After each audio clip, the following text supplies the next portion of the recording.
अब हम दशम पाठ की अनुवाद पद्धति के विषय में कुछ बातें जानेंगे। वस्तुतः इस पाठ में अनुवाद संबंधी कुछ विशिष्ट नियम तो नहीं बताया गया है, लेकिन कुछ बातों की ओर हमारा ध्यान लिया गया है, कुछ विशिष्ट प्रयोगों की ओर हमारा ध्यान लिया गया है। एक बात को वे बार बार प्रारंभ से उठा रहे हैं कि प्रत्येक भाषा की अपनी एक विशिष्ट संरचना होती है, शैली होती है, मर्यादा होती है, उसका रूप होता है, जिसके कारण जिस भाषा से अनुवाद कर रहे हैं और जिस भाषा में अनुवाद कर रहे हैं, उन दोनों में तालमेल बैठाने के लिए भाव को ग्रहण करना अनिवार्य है। शब्द को लेकर प्रति शब्द की दृष्टि से यदि हम अनुवाद करते हैं तो बात बहुत अधिक अच्छी नहीं बन पाती है। कहीं शब्दशः अनुवाद अच्छा बन जाता है, अन्यथा भाव को समझा जा सकता है। संस्कृत की शैली एक श्लिष्ट शैली है, एक इस प्रकार की शैली है कि कम शब्दों में बहुत बड़ी बात कही जा सकती है। जैसे हमने बीच बीच में संकेत पाए थे कि क्रिया का प्रयोग नहीं भी करें तब भी अनेकों बार अर्थ स्पष्ट हो जाते हैं।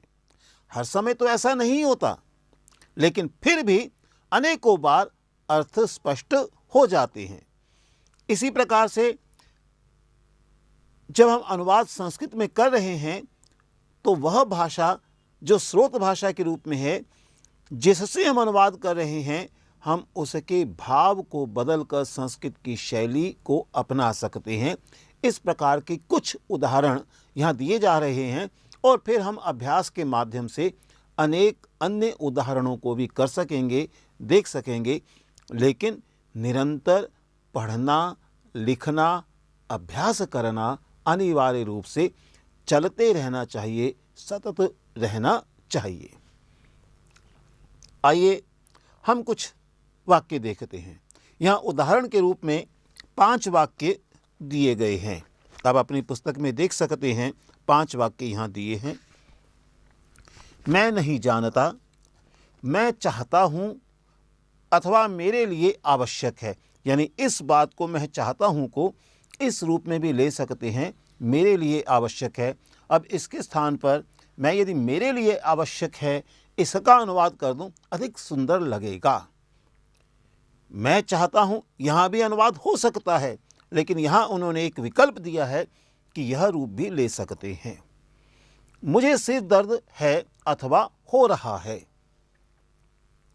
उसने मुझे कहा, मैं बुद्धिमान हूँ, इसी को हम इस रूप में भी ले सकते हैं, मुझ में बुद्धि है। अधिक काव्यात्मक हो सकता है, अधिक सुंदर लग सकता है। पहले वाक्य को देखते हैं। मैं नहीं जानता, यह एक सामान्य वाक्य है। अहम न जानामि, मैं अहम नहीं न जानता, इसमें क्योंकि मैं जो करता है वह उत्तम पुरुष एक वचन का है, इसलिए जानामि बन गया है। उत्तम पुरुष एक वचन की क्रिया का प्रयोग यहाँ हो गया है। लट लकार में जानता, ता बताता है यह वर्तमान काल है, लट लकार है, इसलिए जानामि बन गया है। दूसरे वाक्य को लेते हैं। मैं चाहता हूं, अगर हम सामान्य रूप से देखना चाहें तो बनेगा अहम इच्छामि। अहम इच्छामि, मैं क्या चाहता हूं कि यह वस्तु मेरे लिए है, मुझे चाहिए, मेरे लिए आवश्यक है, मेरे लिए ज़रूरी है, यह भाव भी आ सकता है। तो फिर अहम इच्छामि के स्थान पर एक प्रयोग इन्होंने दिया है, मह्यम आवश्यकम। संक्षिप्त रूप भी हो गया और अस्ति की आवश्यकता नहीं है। यानी बोल चाल की भाषा में मह्यम आवश्यकम अधिक उपयोगी हो सकता है, अधिक सार्थक हो सकता है। तो अहम इच्छामि के स्थान पर मह्यम आवश्यकम, मुझे आवश्यकता है इसकी, अथवा अहम इच्छामि, यह भी बन सकेगा। फिर है मुझे सिर दर्द है, हो रहा है। अब यहां मुझे सिर दर्द है या हो रहा है, हम इसका क्या कैसे करें? अब शाब्दिक अनुवाद करें तो कठिन भी हो सकता है, वो शैली नहीं बन पाएगी जो हिंदी की शैली है। तो यहाँ उन्होंने इसकी एक शैली दी, मम शिरोवेदना अस्ति। मुझे शिरोवेदना है, शिरः सिर हो गया, वेदना दर्द है, तो सिर दर्द के लिए शिरोवेदना, और है अस्ति आ गया, अस्ति हो रहा के अर्थ में भी आ सकता है। और यहाँ जब शिरोवेदना आया तो मम बनेगा, फिर वह मुझे या माम नहीं होगा, अब अपितु उसके स्थान पर मम शिरोवेदना अस्ति। दिखने को लगता है कि मुझको माम शिरोवेदना अस्ति, लेकिन वो भाव अच्छा नहीं निकलेगा। माम, वहाँ तो कर्म नहीं है, वस्तुतः वहाँ संबंध है, शिरोवेदना का और मेरे बीच में संबंध है, इसलिए यहाँ मम का उपयोग किया गया है। माम तो एक अलग वस्तु के अर्थ में दिखाई देता है, जैसे वो कर्म हो, लेकिन यहाँ कर्म नहीं है, संबंध का भाव आ रहा है, इसलिए मम का उपयोग किया है। अस्मत् शब्द का षष्ठी विभक्ति एक वचन का रूप यहाँ मम है, मम शिरोवेदना अस्ति। संबंध को अधिक स्पष्ट करने के लिए मम का उपयोग किया गया है। यहाँ मैं आपका ध्यान एक बिंदु की ओर लूँगा, यद्यपि आप मेरा विश्वास है कि उसे जानते होंगे, फिर भी मैंने कई बार देखा है कि प्रायः सामान्यतः लोग मम के नीचे हलंत लगा देते हैं। हमें ध्यान रखना होगा, यहाँ मम के नीचे हलंत न होकर मम इस प्रकार से होगा। मैंने कई बार देखा है लोग इस प्रकार से कर देते हैं, जो गलत हो जाता है। हाँ, माम हो तो ठीक है, लेकिन मम का उपयोग हमें ध्यान रखना होगा, उसमें हलंत नहीं होता।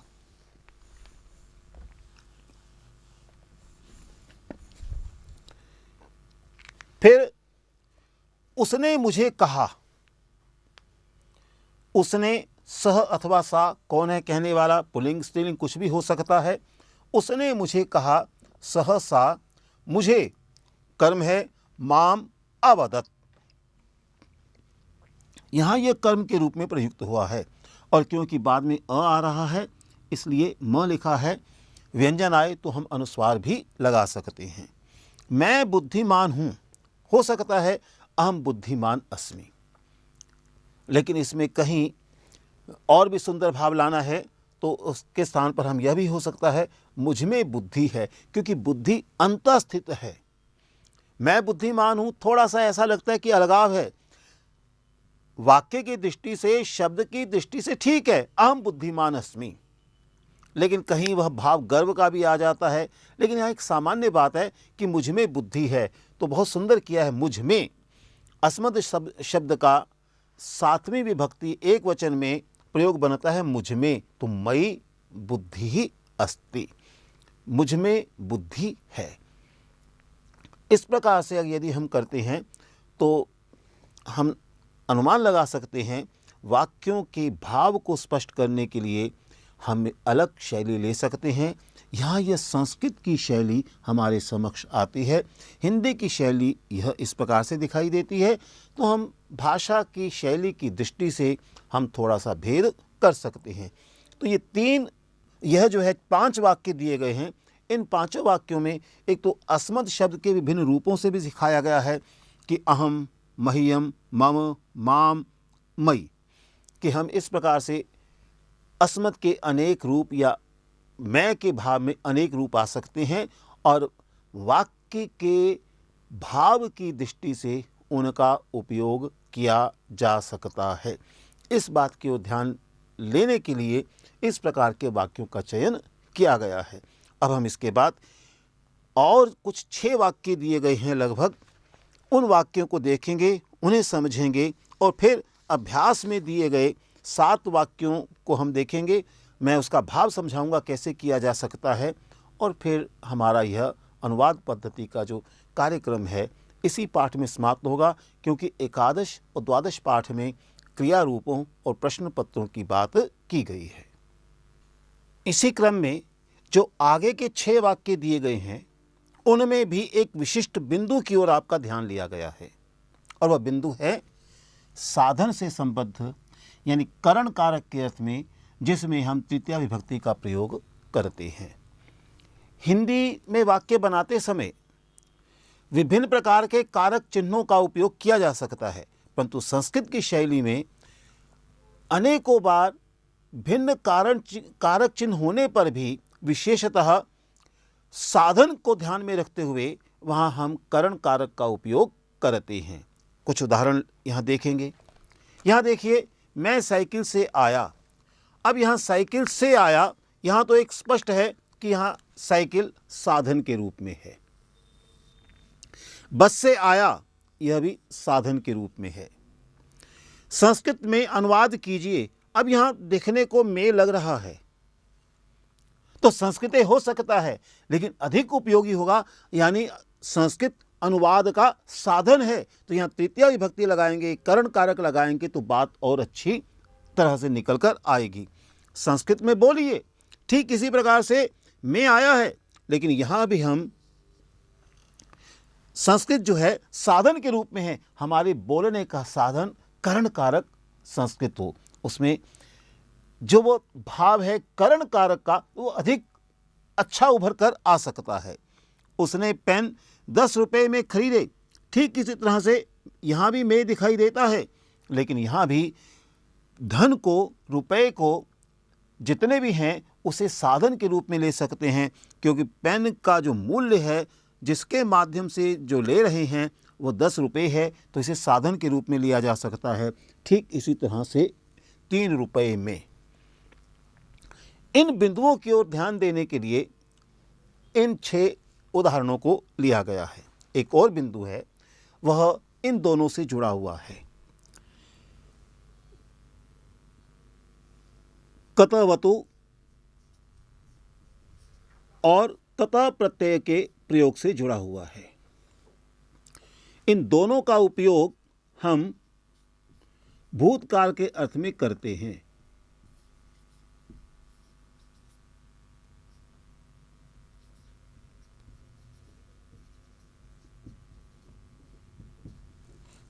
लेकिन दोनों के प्रयोग में अंतर है। अगर कतवतु आ जाए तो वाक्य कर्तृवाच्य के रूप में आ जाता है। यदि कतव हो तो वाक्य कर्मवाच्य के रूप में आ जाता है। इसी बात को सिखाने का यहाँ प्रयास किया गया है। चलिए देखते हैं। मैं साइकिल से आया। अब ये आया भूतकाल है। यदि आप वाक्य को देखते हैं तो यहाँ आगतम आया हुआ है। आगतम क्या है? यह आ उपसर्ग है, गम धातु है और कत का प्रयोग है। ये मिलकर बना आगत।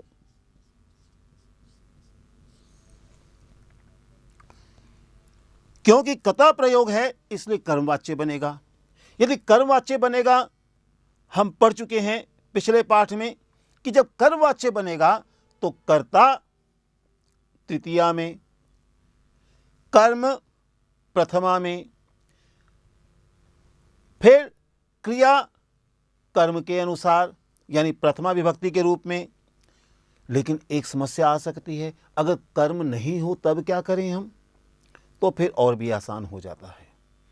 कर्म हटा दीजिए, फिर कता प्रत्यय का जब प्रयोग करेंगे तो फिर जब रूप बनते हैं, हम जानते हैं कि कतावतु और कता का जब योग किया जाता है, जो शब्द बनता है फिर उसके रूप चलते हैं, तो वे तीनों लिंगों में चला करते हैं।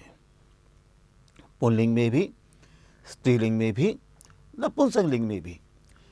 अगर कर्म नहीं हो, यह बात हम भाववाच्य में पढ़ चुके हैं, अगर कर्म नहीं हो तो क्रिया सदैव नपुंसक लिंग एक वचन की होगी। नपुंसक लिंग एक वचन की, क्योंकि वह वाक्य भाववाच्य का बन जाता है। इस बात को हम जान चुके हैं। अब यहां देखिए, उसी सूत्र से मैं साइकिल से आया, क्योंकि यहाँ आगतम का प्रयोग किया जा रहा है, यानी कता प्रत्यय का प्रयोग किया जा रहा है, तो वाक्य कर्म में होना चाहिए था। इसलिए मैं करता है तो इसमें तृतीया विभक्ति लगेगी, अस्मत् का रूप चलेगा तो मया, मैं मया। साइकिल से तो स्पष्ट है, करण कारक है, शब्द है द्विचक्रिका।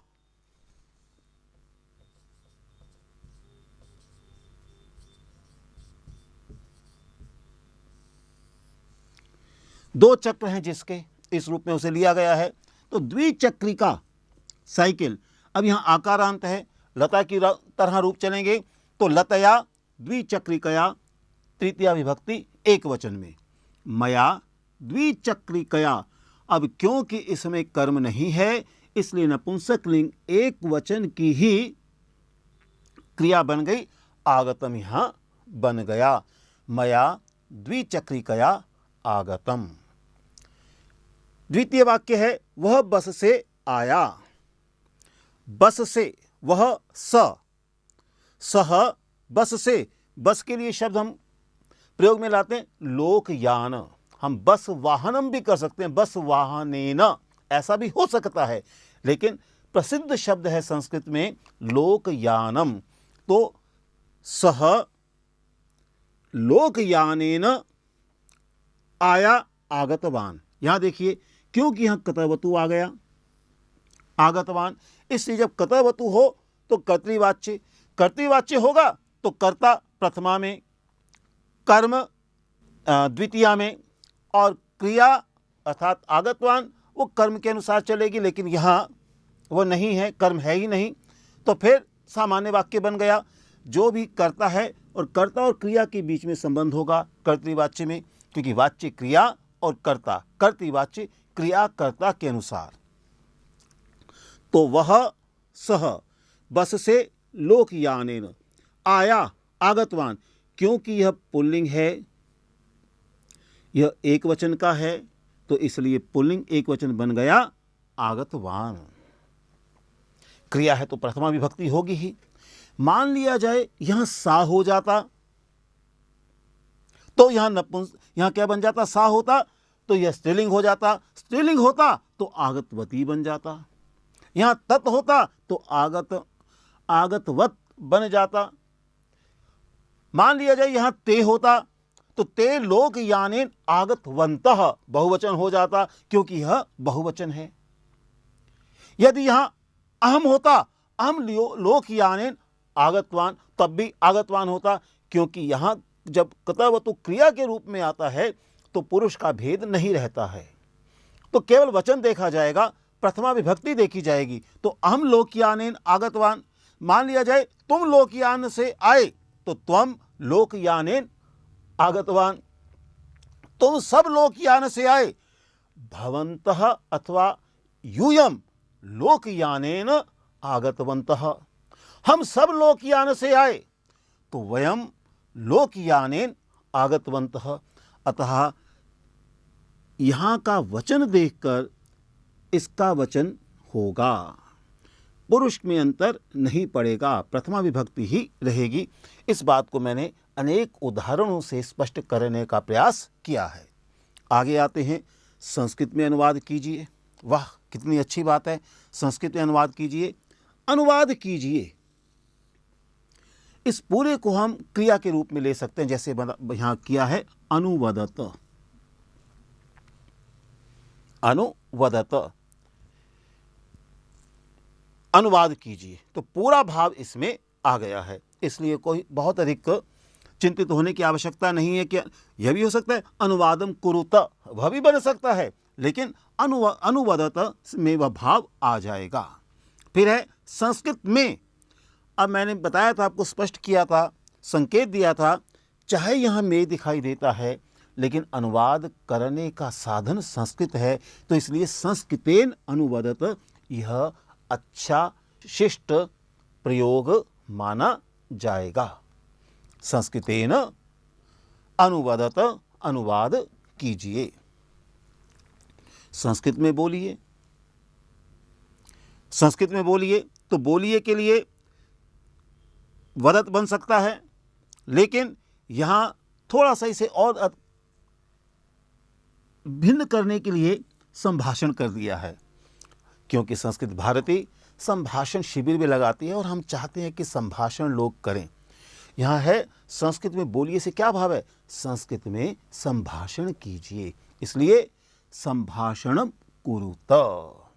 मैंने जैसे बताया वहां कर सकते थे अनुवादम कुरुत, तो यहाँ संभाषणम कुरुत। अब क्योंकि संभाषण करने का साधन है संस्कृत, तो संस्कृत में के स्थान पर संस्कृत के द्वारा संभाषण कीजिए, तो संस्कृतेन संभाषण कुरुत, यह अच्छा प्रयोग माना जाएगा, क्योंकि संभाषण की भाषा जो है वह साधन के रूप में आ रही है। उसने पेन 10 रुपए में खरीदा। उसने सह सा भी हो सकता है, लेकिन अगर सहसा आएगा तो अंत में देखेंगे क्या प्रभाव पड़ेगा। सह पेन 10 रुपए में, पेन लेखनी, तो यहां बन गया लेखनी। आप इसे यहां भी ला सकते थे सह लेखनी, यह भी कर सकते थे। आपकी पुस्तक में पीछे दिया है, चिंता नहीं है तो वहां भी लिख सकते हैं, क्योंकि साधन के रूप में जो वस्तु है उसे हम पहले लिख रहे हैं कि उस साधन के द्वारा चीज को खरीदा गया है। तो साधन को पहले लाने के लिए साधन को पहले ले लिया, लेखनी को बाद में लिया। 10 रुपए में, अब पेन खरीदने का, लेखनी खरीदने का साधन क्या है? यहाँ पैसे हैं। कितने रुपए हैं? 10 रुपए हैं। तो 10 रुपयों के द्वारा यह प्रयोग बनेगा। तो रूप्य कही, रूप्य कम है तो तृतीया विभक्ति बहुवचन में, क्योंकि 10 है बहुवचन बन गया रूप्य कही। और संस्कृत में भी यह भी नियम है, आप संकेत पा चुके हैं, जो संख्यावाची शब्द होते हैं वे भी प्रायः विशेषण के रूप में आ जाते हैं। इसका नियम विस्तार से आप पढ़ भी चुके हैं और भी पढ़ेंगे। तो फिर दश है तो दश भी बन गया तृतीया विभक्ति बहुवचन में, तो सह दश भी रूप्य कही, यहाँ दश भी विशेषण है और रूप्य कही विशेष्य है। तो सह दश भी रूप्य कही लेखनीम, पेन को, लेखनी को, लेकिन हिंदी की शैली में को लगाने की आवश्यकता नहीं होगी। उसने 10 रुपयों से लेखनी, तो लेखनी को बाद में लगाया क्योंकि साधन पहले आ गया। क्रीतवान, तो आप यहां देखेंगे क्रीतवान कर्तवतु प्रत्यय का प्रयोग है, और कर्तवतु प्रत्यय होने के कारण कर्तृवाच्य बनेगा। कर्तृवाच्य बनेगा तो कर्ता प्रथमा में, तो आप देखेंगे सह प्रथमा में है। कर्म द्वितीया में, तो लेखनी द्वितीया में है। नदी की तरह रूप चलेंगे लेखनी। और फिर साधन 10 रुपए हैं तो दश भी रुपये कहीं भी आ गया, यहां तृतीया विभक्ति आ गई। और कृतवान पुल्लिंग एक वचन है तो पुल्लिंग एक वचन प्रथमा विभक्ति में आ गया। अब यह भी हो सकता है, यहां उसने पेन 10 रुपए में खरीदा, यह महिला भी हो सकती है, कोई बालिका हो सकती है। तो वाक्य क्या बनेगा? तो हम कहेंगे सह के स्थान पर सा भी लग सकता है। लेकिन जैसे ही सा लगेगा फिर कर्तृवाच्य का नियम ध्यान में आएगा, क्रियाकर्ता के अनुसार। अब क्योंकि यहां कर्ता सा है, स्त्रीलिंग है, एक वचन है, तो यहां भी बन जाएगा क्रीतवती।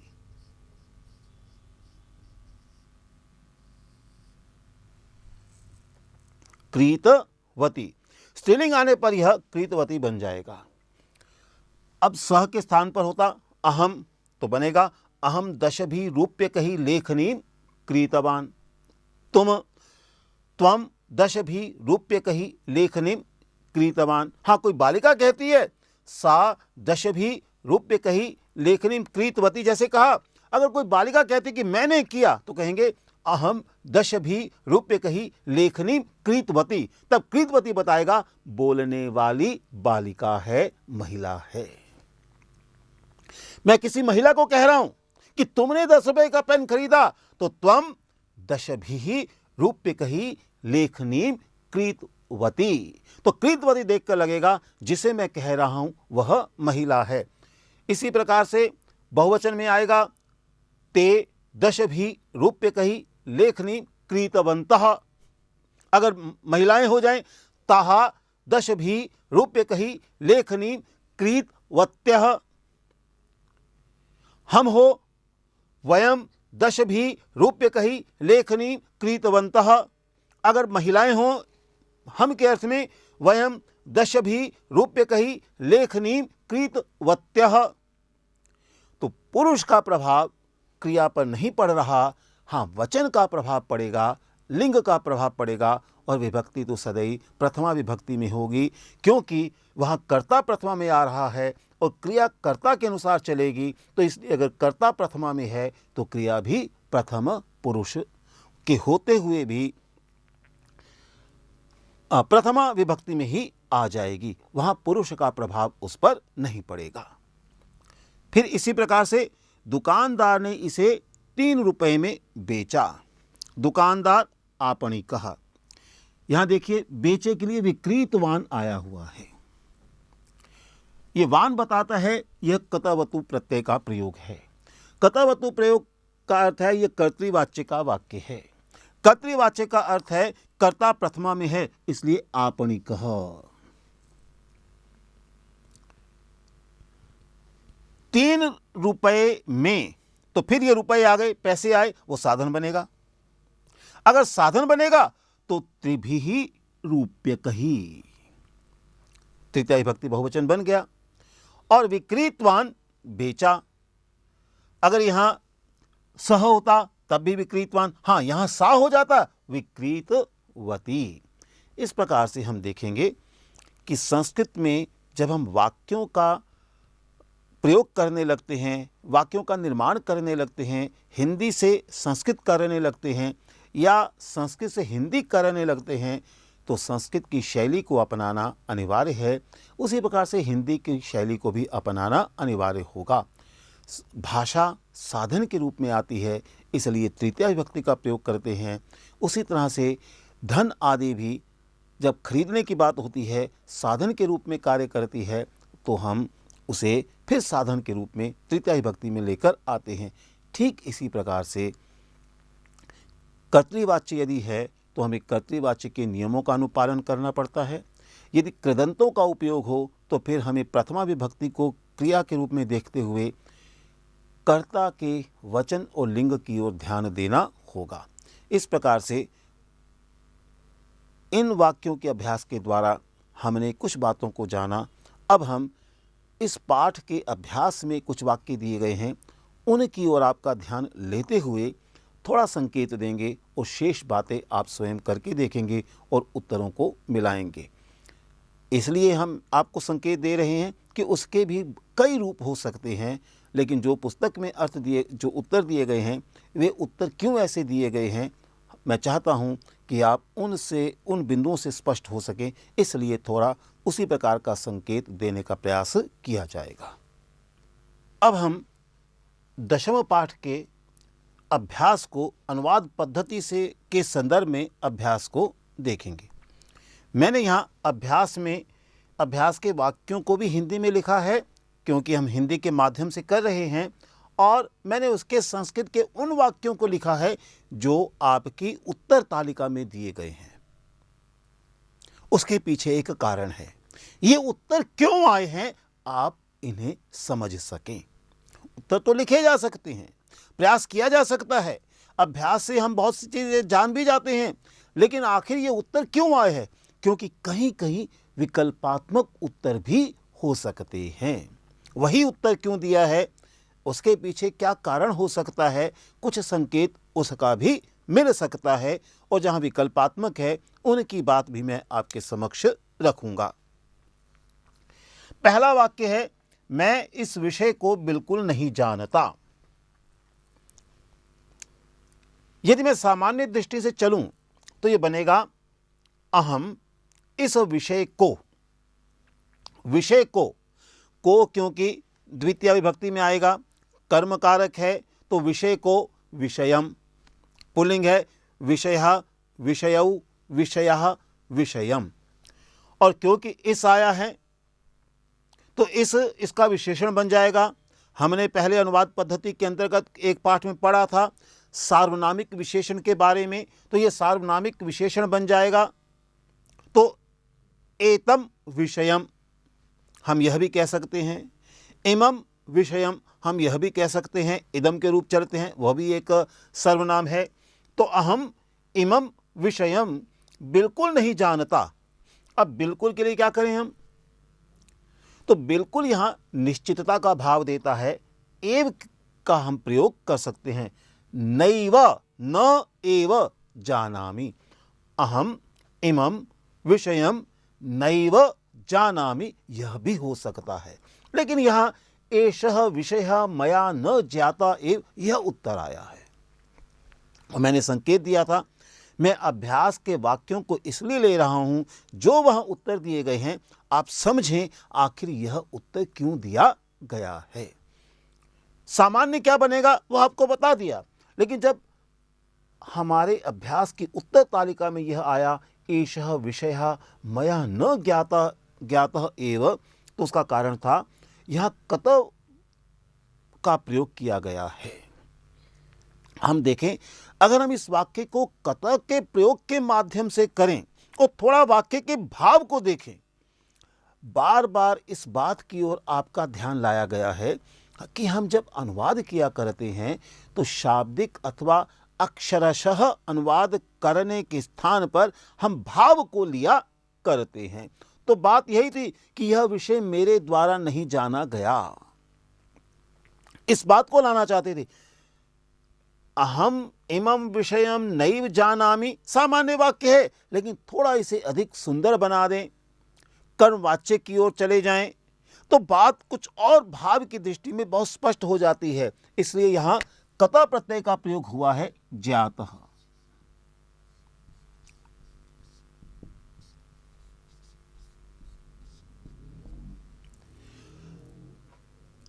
कतः प्रत्यय के प्रयोग का क्या अर्थ है, हम बता चुके हैं कि कतः का जैसे ही प्रयोग आएगा तो वाक्य कर्मवाच्य हो जाएगा, और वाक्य जैसे ही कर्मवाच्य होगा तो कर्ता तृतीया में आ जाएगा, कर्म प्रथमा में आ जाएगा, और क्रिया कर्मवाच्य, क्रिया कर्म के अनुसार चली जाएगी।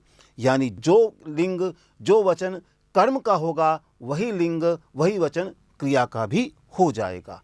इस दृष्टि से देखिए, कर्ता क्या है, यहां कर्ता है मैं नहीं जानता, तो तृतीया विभक्ति आई, अस्मत् का रूप चला, मया तृतीया विभक्ति एक वचन, मया मेरे द्वारा, यह भाव उसका निकल कर आएगा।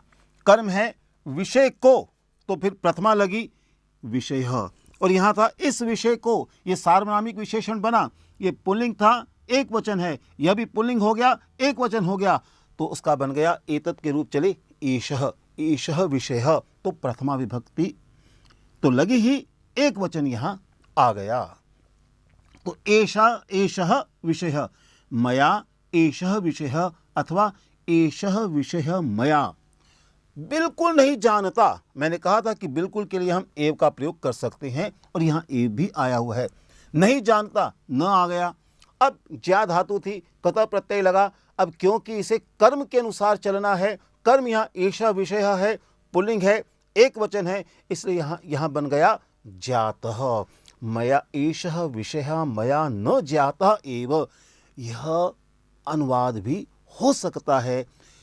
अहम इमं विषयम नैव जानामि, इसकी अपेक्षा यह वाक्य अधिक सुंदर दिखाई देता है, अधिक भाव है, अच्छा इसमें है, कुछ इसके समीप और ठहरता है। मान लिया जाए यह बहुवचन होता, ये विषय मुझसे नहीं, तो फिर एते विषया एते बन जाता, और ज्ञाता के स्थान पर ज्ञाता बनता। कारण क्योंकि यहाँ बहुवचन हो जाता तो यहाँ भी बहुवचन हो जाता। तो मैंने फिर इस वाक्य के द्वारा यह दोहराने का भी प्रयास किया है कि क्रिया को जब हम कर्म के अनुसार चलाते हैं कर्मवाच्य में, तो कर्म का वचन और उसका लिंग देखना अनिवार्य होगा। अगर यहाँ सूचना होता तो बनता एषा सूचना मया न ज्ञाता एव, क्योंकि सूचना स्त्रीलिंग है, एषा बन जाता स्त्रीलिंग में, सार्वनामिक विशेषण है। तो इस प्रकार से एक वाक्य के द्वारा मैंने 3-4 बातों को आपको बताने का प्रयास किया है। शेष वाक्य सरल हैं, लेकिन फिर भी हम उसे समझेंगे। वह कार्यालय बस से जाता है, यह तो बहुत सरल है। वह कार्यालय बस से जाता है, सह कार्यालयम, यहां यद्यपि को दिखाई नहीं दे रहा, लेकिन भाव तो है कार्यालय को कार्यालय की ओर, तो फिर द्वितीय विभक्ति लग जाएगी। क्योंकि यह कर्तृवाच्य का वाक्य है, कर्तृवाच्य है तो वह के स्थान पर सह लग गया। सह कार्यालयम।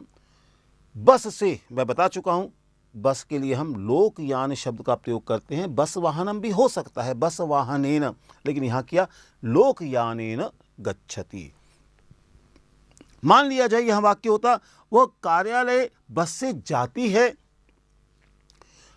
अब देखिए जाती है वह तो समान है, तब हम क्या करते हैं, तो पीछे से चलेंगे। जाती है तो वह बताएगा वह स्त्री है, इसलिए बनता सा कार्यालयम लोकयानेन गच्छति। गच्छति में अंतर संस्कृत में नहीं आएगा, हिंदी में आएगा। गच्छति समान है पुल्लिंग के लिए, स्त्रीलिंग के लिए, लेकिन हिंदी में, हिंदी की शैली में जाता है, जाती है, वह समान है। तो इस प्रकार से इस बात को पहचानना चाहिए। हिंदी के वाक्य से जब हम संस्कृत में लिखते हैं तो हमें पीछे से चलना चाहिए, वहाँ से हमें अनेकशः प्रायः लिंग का ज्ञान होता है और उसी दृष्टि से हम अपने कर्तृवाच्य जो शब्द, हमारे कर्तृवाचक जो शब्द हैं, उनका भी हम प्रयोग कर लेते हैं। मैंने 3 पेन 10 रुपये में खरीदे। अब देखिए, अब यहाँ क्या आ रहा है, 10 रुपये में। हम चर्चा कर चुके हैं जब बिंदु को समझाया जा रहा था। यद्यपि यहाँ 10 रुपये में है, लेकिन यह धन के लिए आ रहा है और धन जो है वहाँ साधन के रूप में आएगा, अधिकरण नहीं है। वह तो में या पर का भाव होता ना, तो वहां में और पर का भाव है। 10 रुपयों के द्वारा खरीदे गए यह भाव आता है, इसलिए 10 रुपये कही। और 3 पेन, पेन के लिए हमने यहां लेखनी शब्द का प्रयोग किया है। 3 पहले आया है तो लेखनी जो है वो स्त्रीलिंग का है, और यहां को तो नहीं लगा। 3 पेनों को, 3 लेखनियों को, यह भाव तो को आएगा। को आने के कारण द्वितीय विभक्ति आई, बहुवचन में उसका बनता है, क्योंकि 3 है तो बहुवचन है, तो लेखनी ही, नदी ही, लेखनी ही। और क्योंकि 3 आ रहा है और त्रि शब्द है, और त्रि का जब स्त्रीलिंग बनता है तो तिस्रह का प्रयोग होता है। अहम तिस्रह लेखनी 10 रुपये कही क्रीतवती।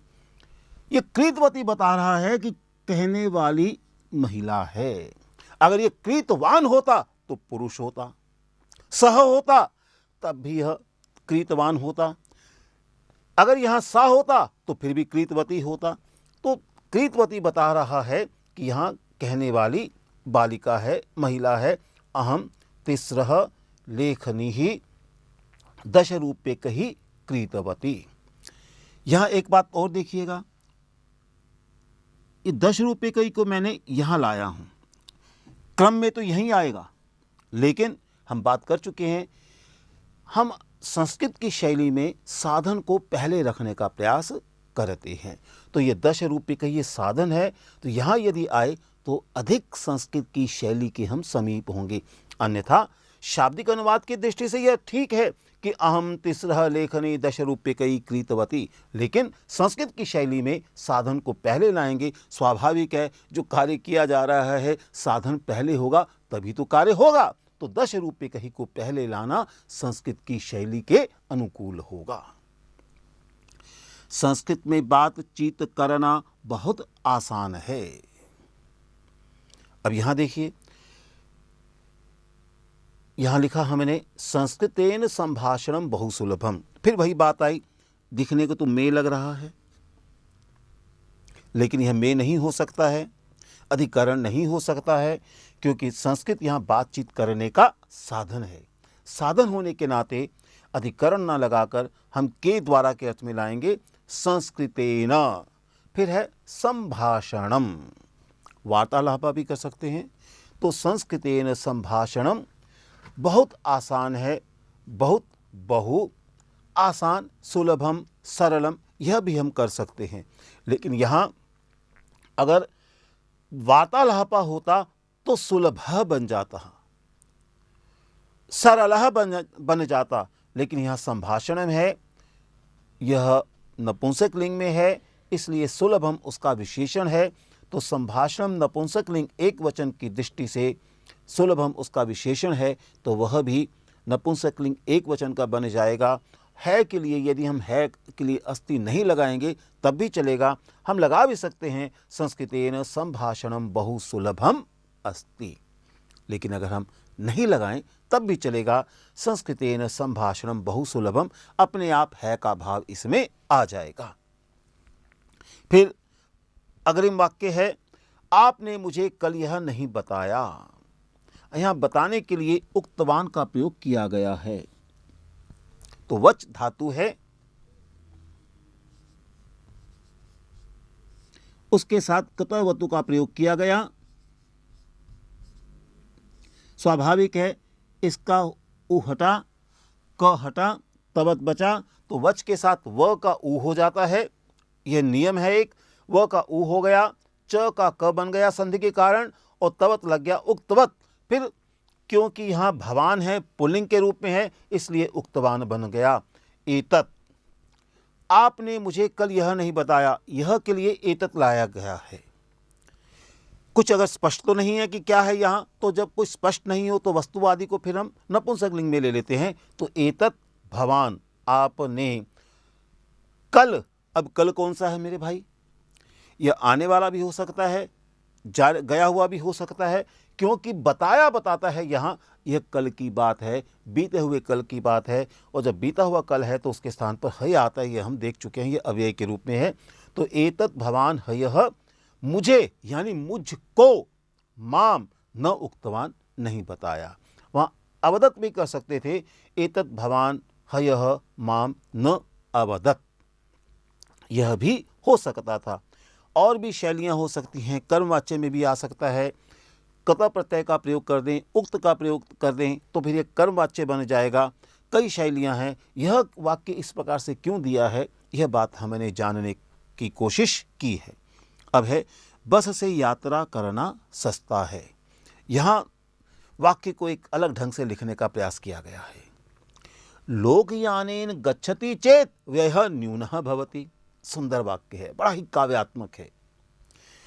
यद्यपि इससे भी होगा कि लोकयानेन यात्रा, वह भी बन सकता है कि लोकयानेन यात्रा, फिर आगे यात्रा करना, अपने आप करना उसके भाव से आएगा, बन सकता है। लेकिन यहां बना लोकयानेन गच्छति चेत, चेत यदि लोकयान से जाते हो, व्ययः न्यूनः भवति, व्यय कम होगा।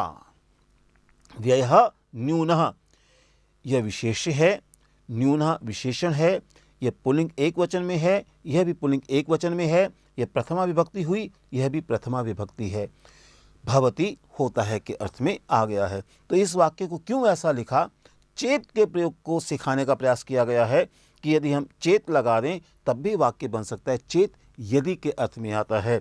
अतः लोकयानेन गच्छति चेत व्ययः न्यूनः भवति, अगर लोकयान से जाते हो तो व्यय कम होगा। यानी यह भावानुवाद है, शाब्दिक अनुवाद नहीं है। तो भावानुवाद कैसे किया जा सकता है? हम वाक्य के भाव को लेकर परिवर्तन करके उसका अनुवाद संस्कृत की शैली में करेंगे तो अच्छी संस्कृत मानी जाएगी शाब्दिक अनुवाद की अपेक्षा। मैंने संस्कृत में कहानी लिखी, तो मैंने सामान्य वाक्य है, मैंने संस्कृत में, बस यहाँ एक मुख्य बात यही है, संस्कृत में है तो में का अधिकरण रूप न होकर साधन का रूप है, ये हम जान चुके हैं। इसलिए अहम कहानी कथा, अहम कथाम संस्कृतेन, संस्कृत के द्वारा लिखितवान अथवा लिखितवती, क्योंकि यह स्पष्ट नहीं है कि लिखने वाला कौन है। तो अगर अहम कथाम संस्कृतेन लिखितवान, लिखितवान लिखे तो लगेगा कि लिखने वाला पुल्लिंग है, लिखितवती अगर आ जाए तो लगेगा कि लिखने वाली बालिका है। इस प्रकार से इन वाक्यों को हमने देखा जो अभ्यास में आए हुए थे। हमने यह जानने का प्रयास किया है कि अगर इस प्रकार का अनुवाद कर के उत्तर तालिका में वाक्य दिए गए हैं तो उसके पीछे कारण क्या हो सकता है, हम कैसे परिवर्तन कर सकते हैं और वाक्य को अधिक सुंदर बनाने के लिए, संस्कृत की शैली में लाने के लिए हम क्या क्या कर सकते हैं। तो हमने इन 10 पाठों के माध्यम से अनुवाद पद्धति को सीखने का प्रयास किया है। हमारे परिचय पाठ्यक्रम के अंतर्गत 10 पाठों में 9वां खंड अनुवाद का रहा है, जिसमें मुख्य रूप से बल यह दिया गया है संस्कृत की शैली के अनुसार ही अनुवाद किया जाना चाहिए। संस्कृत की शैली एक सुगठित शैली है। संस्कृत के लिए रूपों का ज्ञान अनिवार्य है। कहीं कर्तृवाच्य बहुत अच्छा निकल कर आता है, कहीं कर्मवाच्य बहुत अच्छा निकल कर आता है। सरल बनाने के लिए हमें उपाय ढूंढने चाहिए, निरंतर अभ्यास करते रहना चाहिए। बहुत बड़े बड़े वाक्य आ जाएं तो उनका संक्षिप्तीकरण किया जाना चाहिए। इस प्रकार से यदि हम अभ्यास करते रहेंगे तो मुझे लगता है कि हम अपने लक्ष्य को प्राप्त करने में अग्रसर होते रहेंगे। मैं आपको फिर अंत में कहूँगा, अनुवाद करते समय शब्दकोश अपने पास रखिए, दोनों भाषाओं के, और उसके साथ साथ आप व्याकरण की पुस्तक साथ रखिए। और अधिक अभ्यास के लिए इन अनुवाद से संबद्ध जहाँ जो नियम दिए गए हैं जिन पाठों में, अन्य स्थानों पर जो पढ़ाए गए हैं वहाँ भी देखिए, नियमों को वहाँ पढ़कर फिर यहाँ पढ़कर उनमें संबंध स्थापित कीजिए, अधिक अभ्यास कीजिए। हमारी संस्कृत भारती की और भी अनेक पुस्तकें हैं, उनके माध्यम से भी आप अभ्यास कर सकते हैं। इसके अतिरिक्त संस्कृत भारती के द्वारा बहुत ही अच्छी कथाओं की पुस्तकें प्रकाशित की गई हैं। संस्कृतम वदतु के अर्थ में भी वदतु संस्कृतम, यह एक पुस्तिका भी उपलब्ध है। 1000 सहस्र वाक्यों को लेकर भी एक पुस्तिका है। नाटकों की भी पुस्तिका है।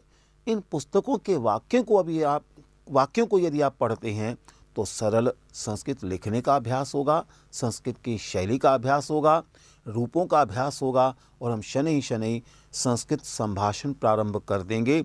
यहाँ अनुवाद का भी एक प्रमुख लक्ष्य था, संभाषण की संस्कृत, अर्थात वयम सर्वे संस्कृतेन वदिष्यामः, संस्कृतेन संभाषणं करिष्यामः, संस्कृतेन संभाषणं कठिनं न अपितु सरलम, अत्रापि एकं वाक्यमासीत् संस्कृतेन संभाषणं सुलभम।